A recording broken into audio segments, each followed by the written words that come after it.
You know that kind of laughter, the kind that cuts deeper than words?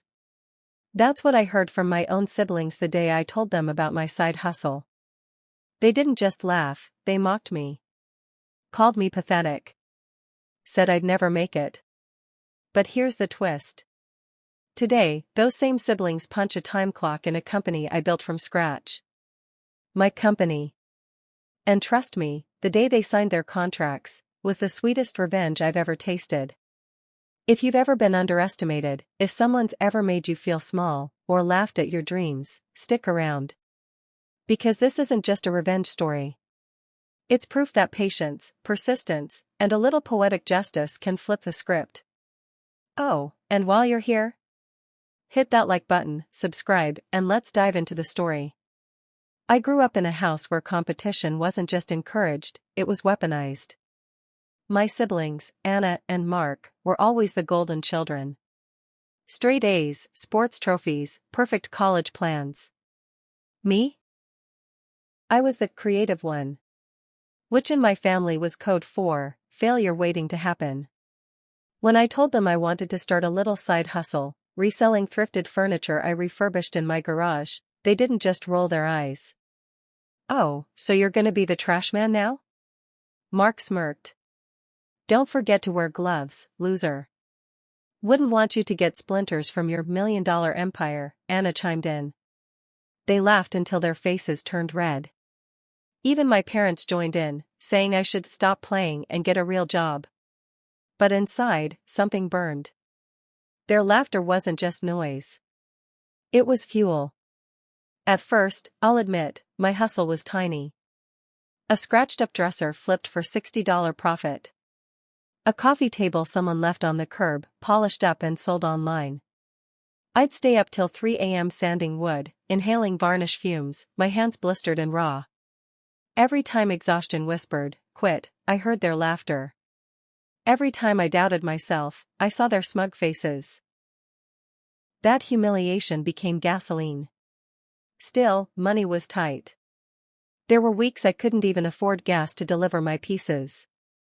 I remember biking across town with a chair strapped to my back like some desperate clown. And I thought, God, maybe they're right. Maybe I am a joke. But then, something shifted.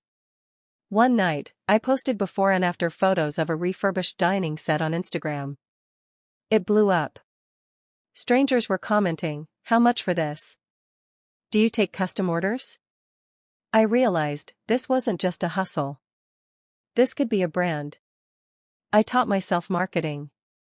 Built a website. Created an LLC. Started filing trademarks. While my siblings partied in college, I was in the garage, learning supply chains and small business law. Slowly, sales grew from hundreds to thousands. Then tens of thousands. Partnerships with local cafes. Interior designers reaching out. Investors sniffing around. But you know what my siblings did? Still mocked me. Oh, you sell junk online? Cute. What's your job title again? King of Craigslist? They had no idea I was signing contracts worth more than their yearly internships. The real betrayal came 2 years in. I had finally rented a warehouse, hired staff, and was scaling up. That's when Anna and Mark approached me, not to apologize, but to sabotage. Anna tried to borrow my designs for her business class project. Mark applied to a job at my company under a fake name, probably to spy. When I called them out, they laughed again. Relax. No one's taking your little hobby seriously. That was the last straw. See, the beautiful thing about building a company from scratch? I owned everything. The name. The trademarks. The patents on my unique refurbishing techniques. Even the LLC was ironclad under my control.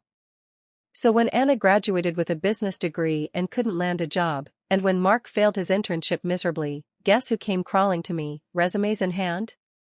At first, I almost said no.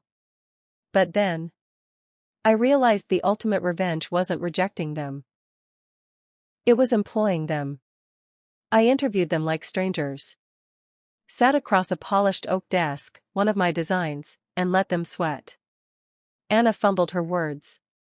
Mark tried to downplay his past comments. And me? I just smiled. Interesting. Weren't you the ones who said this business was a joke? Their faces dropped. Silence. Then Mark stammered, we were just kidding. But I wasn't. I hired them. On one condition, entry-level positions. No favoritism. No shortcuts. Same rules as everyone else. The first day Anna clocked in and had to take orders from my warehouse manager. The look on her face, priceless. Watching Mark scrub inventory tags off furniture under the supervision of people I'd trained? Even better. And the cherry on top? Staff meetings. I'd stand at the front, suit sharp, voice steady, laying out expansion plans.